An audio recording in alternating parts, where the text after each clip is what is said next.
एक बार एक लड़का गौतम बुद्ध के पास जाकर कहता है, मेरे जीवन में बहुत अशांति है।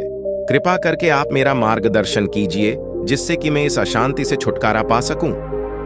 गौतम बुद्ध लड़के से जीवन की अशांति का कारण पूछते हैं। लड़का उत्तर देता है, अत्यधिक विचारों के कारण मेरे भीतर बहुत सारे विचार आते हैं जिससे मेरा मन अशांत रहता है।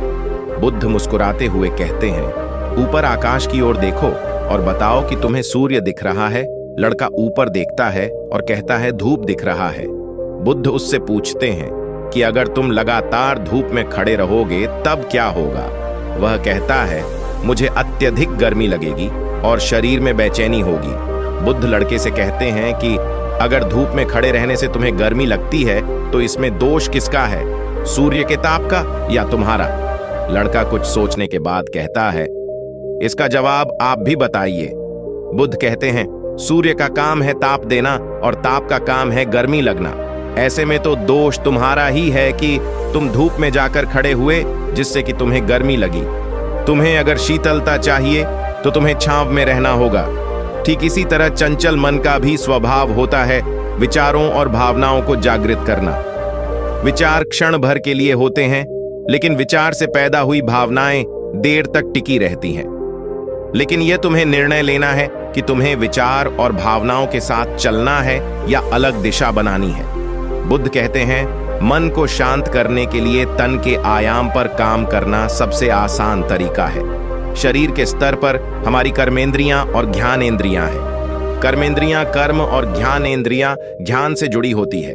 इससे हम अपनी संवेदनशीलता को बढ़ा सकते हैं, यानी हम जो भी काम करें उसे आनंद के साथ करें। मन के आयाम से हटकर तन के आयाम पर जाने से ही तुम्हारा चित्त शांत होगा। ऐसा करने से तुम मन के आयाम से हटकर शरीर के आयाम पर आ जाओगे। ठीक उसी तरह जैसे तुम धूप से हटकर छांव में आ सकते थे। मन के आयाम से हटने पर तुम्हारी जागरूकता तन पर आ जाएगी। जब तुम तन के आयाम पर काम करोगे तब तुम्हारा चित्त शांत होगा। इसलिए हर काम को तन के आयाम पर करने से मन स्वतः शांत हो जाता है। लड़का बुद्ध से कहता है, अपने भीतर के सुर को कैसे सुने।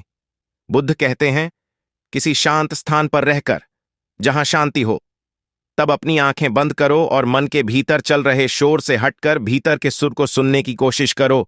सुर निरंतर चलता रहता है, लेकिन बाहर के शोर के कारण तुम अपने मन के भीतर चल रहे सुर को नहीं सुन पाते हो। जब तुम अपने दोनों कानों को अपने हाथों से बंद कर दोगे तभी मन के सुर को सुन पाओगे। इस तरह तुम मन की अशांति से दूर हो जाओगे और तुम्हारा मन शांत हो जाएगा।